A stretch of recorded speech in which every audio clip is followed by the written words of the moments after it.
Yes, कैसे हैं आप लोग। आशा करता हूँ आप लोगों की पढ़ाई बहुत बढ़िया से चल रहा होगा। आज हम लोग डिस्कस करेंगे क्लास 10th का ज्योग्राफी का फर्स्ट चैप्टर है रिसोर्सेज एंड डेवलपमेंट। इसका soil erosion and soil conservation ये लास्ट पार्ट है और लास्ट क्लास है। इससे पहले भी हमने कुछ वीडियो बना के अपलोड किया हुआ है। जो पोर्शन आप लोगों को समझ में नहीं आता है आप लोग जो है प्लेलिस्ट में जाके देख सकते हैं, ठीक है। और हमारे साइट पे विज़िट कर सकते हैं www.fullexpand.com। इस पे हम जो भी एक्सरसाइज के आंसर होते हैं इसको अपलोड कर देते हैं चैप्टर फिनिश होते ही, ताकि टाइमली आप लोग अपनी तैयारी को कर पाएँ, ठीक है। अब हम स्टार्ट करते हैं। सॉइल इरोज़न क्या होता है। जैसा कि ये जो मिट्टी की जो है ये ऊपरी परत होती है, ठीक है, जो सुपरफिशियल जो लेयर होता है वो जो है पानी से due to continuous water flow of water से या एयर से, ठीक है, या आपका ग्लेशियर से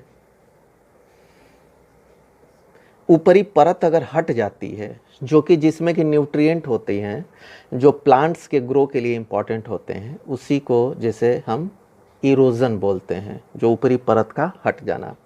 और कंजर्वेशन क्या होता है, हमें इसको संरक्षण देना है, इसको रोकना है। कैसे जो है ये जो वाटर से एयर से और ग्लेशियर से ये सॉइल इरोजन होता है उसको हम कैसे रोकेंगे, इसको हम कंजर्वेशन बोलते हैं, ठीक है। तो पहले तो हम ये देखते हैं कि सॉइल इरोजन जो है कैसे होता है। जैसा कि आप लोग जानते हैं कि denudation of the soil cover and subsequent washing down is described as soil erosion. जैसे डेनुडेशन का हमने देखा था कि मीनिंग जो है ये wearing away of the earth surface, वही जो ऊपर का जो लेयर होता है वो हट जाता है, तो इसी को हम इरोजन बोलते हैं। और ये सॉइल फॉर्मेशन एंड इरोजन जो है साइमल्टेनियसली प्रोसेस है, ठीक है। एक बार इरोजन होता है और फिर फॉर्मेशन होता है, ठीक है। This is the natural phenomena और ये कंटिन्यूअस जो है साइमल्टेनियसली जो है ये होता रहता है और दोनों में बैलेंस होना चाहिए, ठीक है। There should be a balance.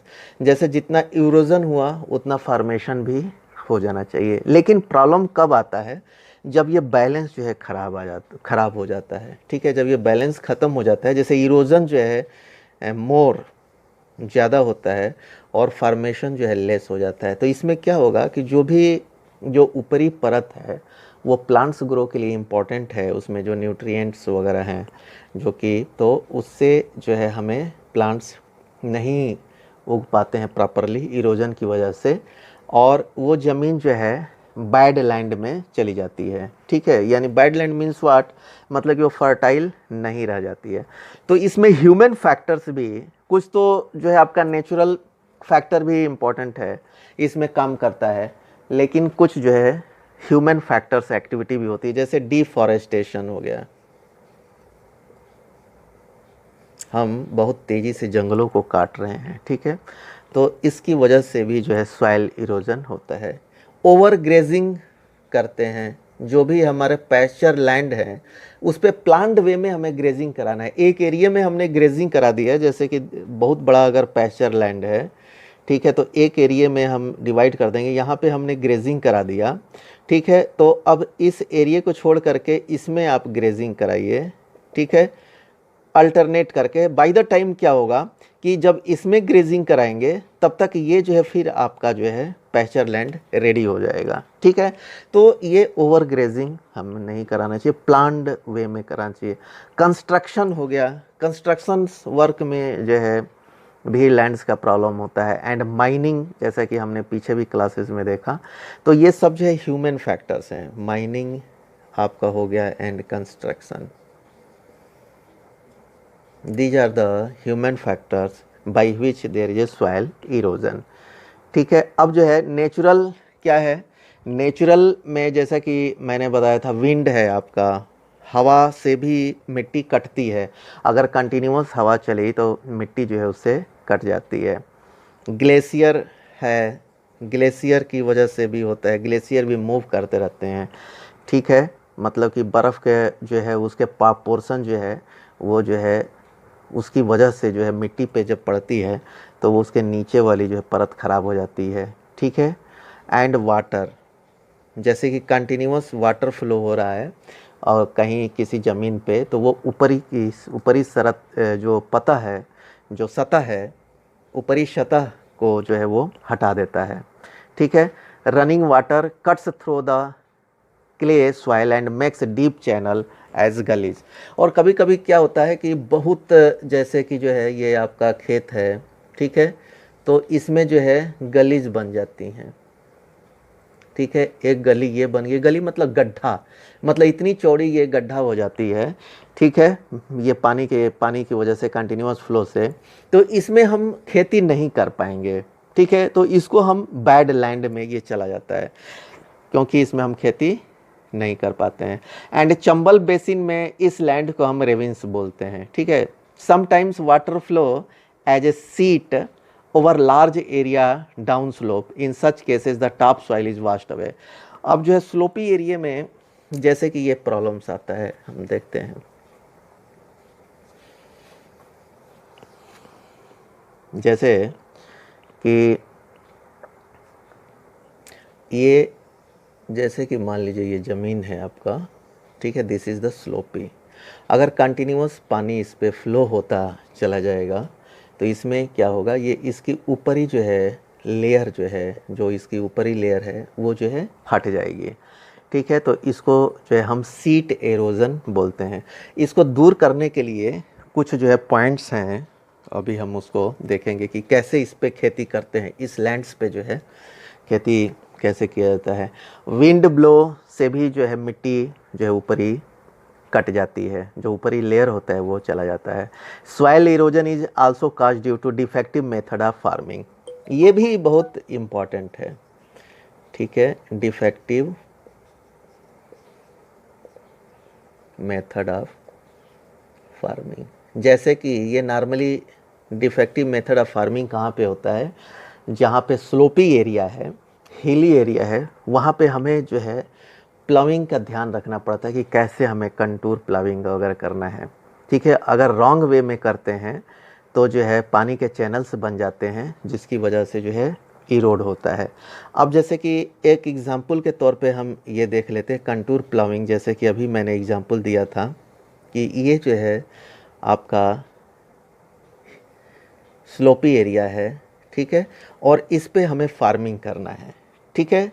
तो देखिए इसमें फार्मिंग करने के लिए जो हमें प्लाऊ करना है तो दो तरीके से प्लाऊ होगा। अगर हम इसको ध्यान से देखिएगा, अगर हम इसको ऐसे अगर प्लाऊ करेंगे, ठीक है, मतलब कि इसमें अगर हम ये रट्स बनाते हैं, रट्स मतलब क्या, जैसे प्लाऊ करेंगे तो जो है उसको रट्स बोलते हैं, जो गड्ढा जो बनता है लॉन्ग डीप ट्रैक होता है उसको रट्स बोलते हैं, ठीक है। ऐसे करेंगे तो व्हाट विल हैपन, ये जो है हमारा और भी जो है जो सॉइल इरोजन करेगा। ये तो डीप गड्ढे बन गए, यहाँ पे फिर हमने प्लांटेशन कर दिया, ठीक है, यहाँ पे हमने पौधे लगा दिया, लेकिन जब बारिश आएगी इन बिटवीन तो क्या होगा, यहाँ तो गड्ढे बने हैं और इससे पानी जो है पूरा फ्लो और ये मिट्टी को और भी जो है लेकर के नीचे चला जाएगा। तो हमें ऐसे जो है प्लाविंग नहीं करना है, this is called the defective method of ploughing.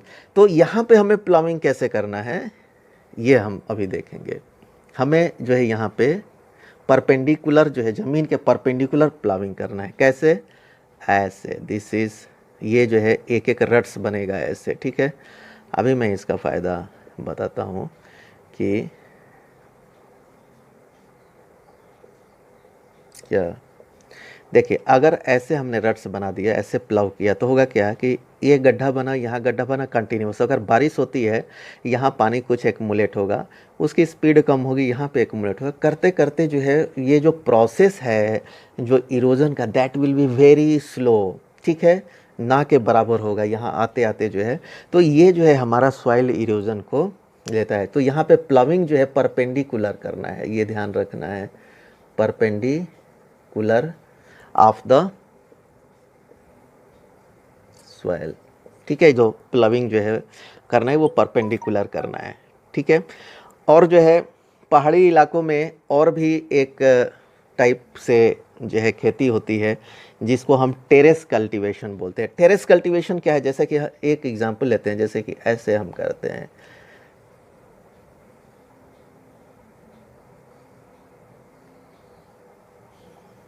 ठीक है। ये जो है स्लोपी है, थोड़ा सा मैंने कम किया है, तो ये टेरेस, जैसे कि ये भी अगर हम देखें तो ये भी आपका जो है स्लोपी ही लैंड है।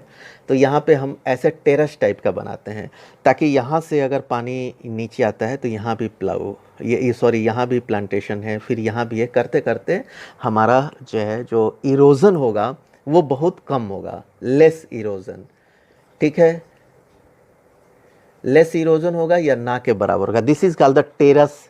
टेरस जो हिमालय वगैरह क्षेत्र में, जैसे कि ऐसे अगर इतना स्लोपी है तो इसको जो है आप एग्जांपल की, ये थोड़ा सा कम स्लोपी लग रहा है, ऐसा लग रहा है कि जैसे कि स्ट्रेट है। हम अगर ऐसे देखते हैं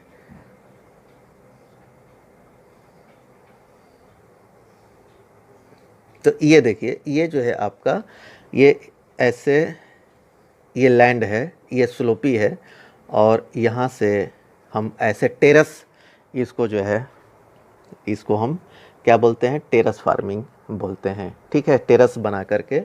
तो ये जो है, तो इसमें जो है सॉइल इरोजन बहुत कम होता है, ठीक है। इसमें जो है western and central Himalaya have well developed terrace farming. Large fields can be divided, ठीक है, जो लार्ज फील्ड है can be divided into strips. Strips of grass are left to grow between the crops. और कभी कभी क्या होता है कि जैसे कि एग्जाम्पल के तौर पे मैं आपको बता रहा हूँ, ये मैंने